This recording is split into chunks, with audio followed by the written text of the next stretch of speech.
I'm Peggo Horstmann Hodes, and I am conducting Songweavers here at Concord Community Music School.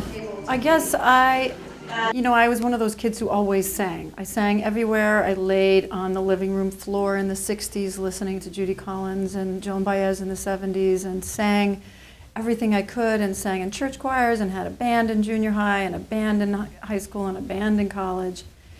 And I thought that that would be all it is, that it was a hobby. And it was in college that I actually first took voice lessons. And I once asked my mother many years after I had actually graduated from conservatory, well, how come you never got me voice lessons?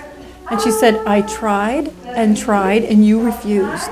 And in high school, I don't know, I just never did. And I have no memory of that at all, which I think is really curious. So I took voice lessons and then began singing classically. And so when I graduated from college, I continued. And when Paul and I, my husband Paul Hodes, when we moved to Concord, I drove to Boston every week to take lessons. And that's when I really started taking technique and classical music and expanding what I thought of as music that I could sing. And in that process, I decided I really did want to get some more serious training. So meanwhile, I'd already gotten a master's in elementary education and was teaching school. I was teaching 4th grade.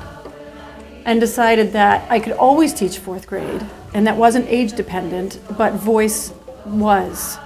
And getting the training and getting it early enough was important. And so I left and went and got a master's at New England Conservatory. I kind of had to choose, was I going to be elementary school focused, or was I going to be music focused? And it really felt like music was where I needed to go.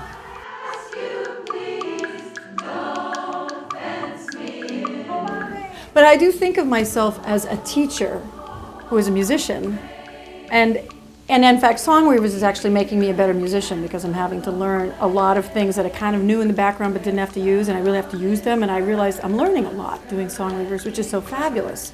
And it is making me a better musician. But to be a good teacher is a good teacher. Good musicians are not always good teachers.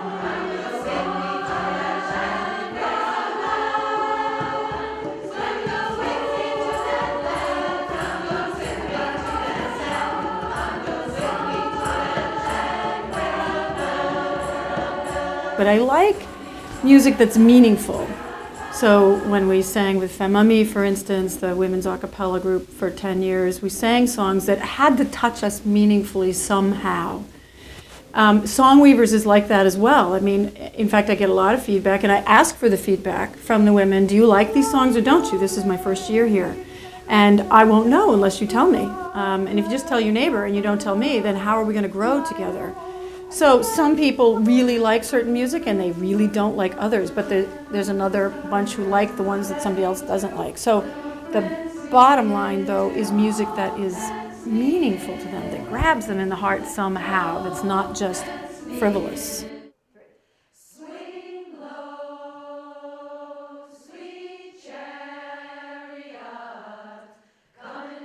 Peggy Center once said this to me, is that I'm always learning. She took lessons with me for a long time, and we would learn with each other.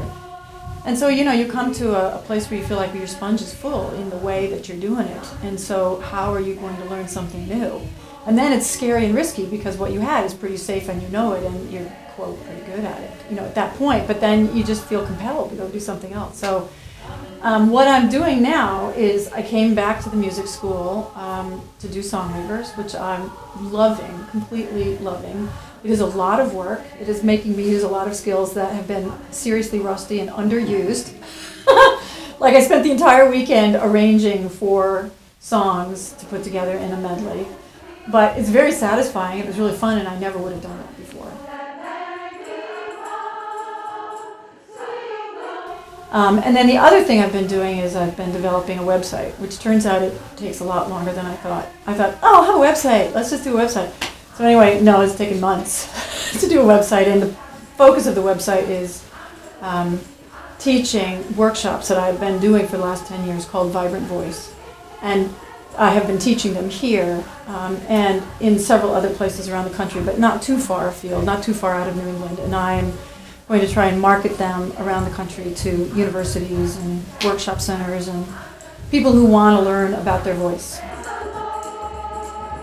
I think the reason I've been drawn to singing But I think singing is such a valuable experience for people, regardless of whether you, quote, can sing or you can't sing. Everybody tells me they can't sing, which is in fact never true.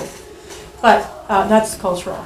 But what singing does for people and why Songweavers is so powerful, or why this workshop, Vibrant Voice, is powerful, is that when we sing, when we allow ourselves to sing and get past the good or bad judgment about the singing, we vibrate and resonate every cell in our body. And so every cell that's slightly jarred from whatever has happened in the day, and the static in your head, all of those vibrations, you sing one song or even one note for 3 minutes. 3 minutes is kind of the magic cutoff. You just breathe whenever you need to and you just keep singing. All of that static going every which way vibration of the individual cells comes into a kind of harmony. And so all of a sudden, the reason people like to sing is because they feel happy. And they say, I feel so happy.